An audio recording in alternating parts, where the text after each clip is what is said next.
Youth Congress നേതാക്കളായ ശരത് ലാലിനെയും കൃപേഷിനെയും കൊലപാതകത്തിന് 6 വർഷം തികയാനിരിക്കുകയാണ്. അപ്പോഴാണ് സുപ്രധാനമായ വിധി പ്രസ്താവം കൊച്ചിയിലെ പ്രത്യേക CBI കോടതിയിൽ നിന്ന് വരുന്നത്. ഇരട്ട കൊലപാതകത്തിലെ പ്രതികൾക്ക് ഇരട്ട ജീവപര്യന്തം. കേസിലെ ഒന്നാം പ്രതി CPMന്റെ പെരിയ ലോക്കൽ കമ്മിറ്റി അംഗമായിരുന്ന A. പീതാംബരൻ മുതൽ ഇങ്ങോട്ട് 8 പ്രതികൾ. അവരാണ് ഈ കൊലപാതകത്തിൽ മുഖ്യ പങ്ക് വഹിച്ചത്. ആ കൊലയാളി സംഘത്തിന് സഹായം നൽകിയ 10ാം പ്രതി രഞ്ജിത്ത്, 15ാം പ്രതി A. സുരേന്ദ്രൻ. ഈ 10 പ്രതികൾക്കും എല്ലാ കുറ്റങ്ങൾക്കും ചേർത്ത് ഇരട്ട ജീവപര്യന്തമാണ് കോടതി വിധിച്ചിരിക്കുന്നത്.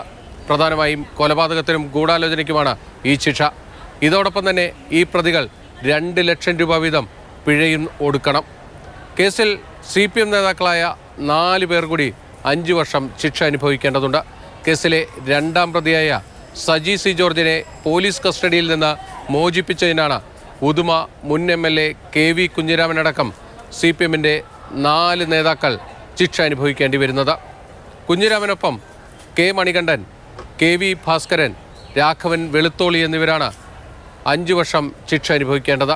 ഇതോടെ പ്രതികളുടെ ജാമ്യം റദ്ദാക്കി കണ്ണൂർ സെൻട്രൽ ജയിലിലേക്ക് അയക്കാനും വിചാരണ കോടതി ഉത്തരവിട്ടു. ഈ വിധി തൃപ്തികരമല്ല എന്നാണ് കൊല്ലപ്പെട്ട ശരത് ലാലിൻ്റെയും കൃപേഷിൻ്റെയും കുടുംബത്തിൻ്റെ നിലപാട്. അതേസമയം വിധി ആശ്വാസകരമാണെന്ന് CBI പ്രോസിക്യൂട്ടർ അറിയിച്ചു. വിധിയെ നല്ല രീതിയിലുള്ള വിധിയാണ്, വിധി ഹാപ്പിയാണ്, അതിനെ സ്വാഗതം ചെയ്യുകയാണ്.